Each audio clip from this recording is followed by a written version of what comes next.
심상치 않은 상승세 ENA가 또 한 번 일을 낼까?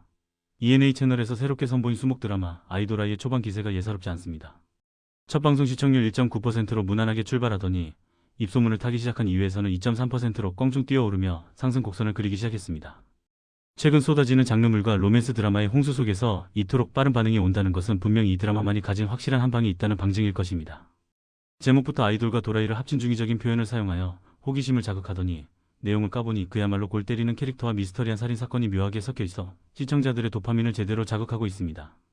과연 이 드라마가 이상한 변호사 우영우를 잇는 ENA의 또 다른 효자 종목이 될 수 있을지 귀추가 주목됩니다. 닿을 수 없는 별, 대한민국에서 아이돌이라. 대한민국 대중문화에서 아이돌이 차지하는 비중은 실로 막대합니다. 단순히 노래하고 춤추는 가수를 넘어 누군가에게는 선망의 대상이자 삶의 이유가 되기도 합니다. 특히 한국의 팬덤 문화는 전 세계적으로도 유례를 찾아볼 수 없을 만큼 독특하고 강력합니다. 팬들에게 아이돌은 절대적인 존재이며 그들과의 관계는 단순한 스타와 팬을 넘어 마치 유사 연애를 하는 듯한 깊은 정서적 유대감을 형성합니다.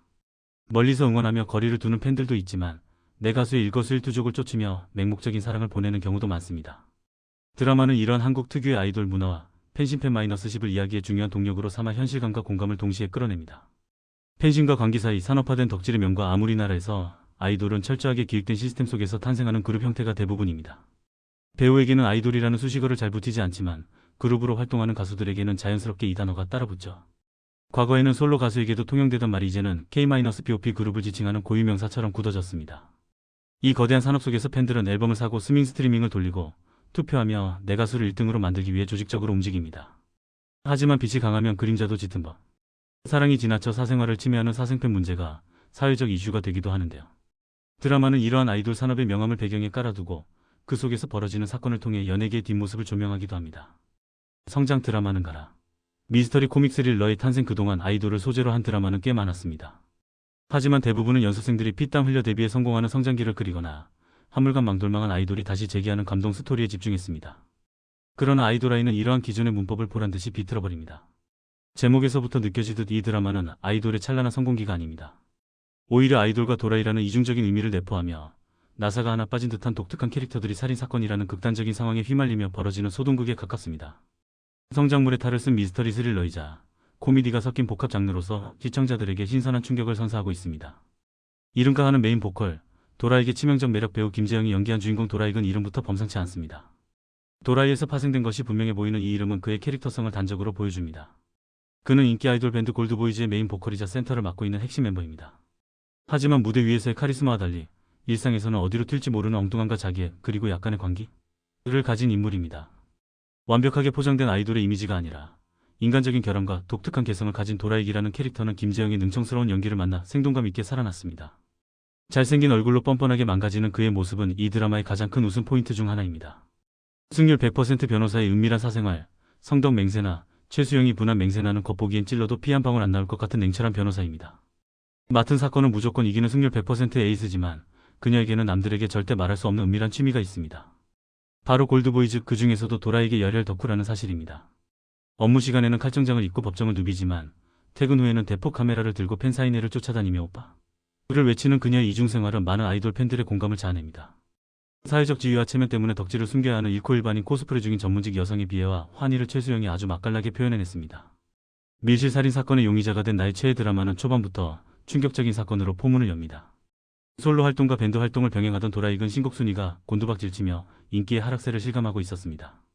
위기감을 느끼며 재기를 노리던 어느 날 그를 위로하러 집에 찾아왔던 같은 밴드 멤버가 다음날 싸늘한 죽음으로 발견됩니다.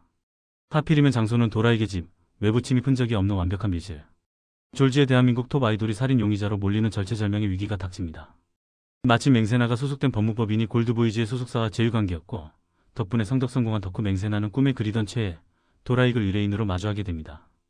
변호의 이유는 발연기? 기상천외한 무죄 입증 모든 정황 증거가 도라이글 범인으로 가리키고 있는 상황. 심지어 맹세나조차 처음에는 그를 의심했습니다. 하지만 도라이과 직접 대화를 나눈 후 그녀는 그가 범인이 아니라고 100% 확신하게 됩니다. 그 이유는 다름 아닌 도라이에게 처참한 연기력 때문이었습니다. 과거 드라마에 출연했다가 발연기로 흑역사를 생성했던 도라이. 맹세나는 저 오빠는 거짓말을 하면 얼굴에 다 티가 난다. 저렇게 억울해하는 표정은 연기로 나올 수가 없다는 팬만이 알 수 있는 논리로 그의 결백을 믿습니다. 살인을 부인하는 그의 모습이 너무나 찌질하고 리얼했기에 역설적으로 무죄를 확신하는 이 장면은 스릴러와 코미디를 오가는 드라마의 정체성을 명확하게 보여줍니다. 죽고 싶던 날의 위로, 그가 나의 별이 된 이후 본격적으로 도라에게 변호를 맡게 된 맹세나 그녀가 위험을 무릅쓰고 그의 누명을 벗기려 하는 데에는 단순히 팬심을 넘어선 특별한 사연이 있었습니다. 학창시절 삶이 너무나 힘들어 죽고 싶었던 순간에 우연히 도라익을 만났던 것입니다. 당시 연습생 혹은 무명이었던 도라익은 울고 있는 세나에게 따뜻한 위로를 건네며 노래를 불러주었고 그 노래는 세나에게 다시 살아갈 힘이 되었습니다. 그때부터 세나는 도라익의 데뷔 과정을 지켜보며 그를 응원하는 찐팬이 되었던 것이죠. 단순한 유희로서의 덕질이 아니라 서로가 서로에게 구원이 되었던 서사는 드라마에 묵직한 감동을 더하며 두 사람의 관계를 더욱 특별하게 만듭니다. 김재영의 마지막 아이돌 연기? 12부작의 질주가 기대된다. 배우 김재영은 인터뷰를 통해 곧 40세가 되기 때문에 아이돌 역할은 이번이 마지막일 것 같다며 너스레를 떨기도 했습니다. 하지만 화면 속 그는 여전히 무대 위가 어울리는 비주얼과 에너지를 보여줍니다. 주로 독립영화나 색깔 있는 작품에서 깊이 있는 연기를 보여줬던 최수영 역시 이번 작품에서 전문직 여성과 열성팬을 오가는 입체적인 캐릭터를 완벽하게 소화하고 있습니다. 살인 누명을 쓴 도라이 아이돌과 그를 구해야 하는 성공한 덕후 변호사. 두 사람의 엉뚱하고도 치열한 공조는 이제 막 시작되었습니다. 총 12부작으로 기획된 아이돌아이. 매일 상승하는 시청률만큼이나 앞으로 풀어나갈 미스터리와 로맨스, 그리고 코미디의 시너지가 더욱 기대됩니다.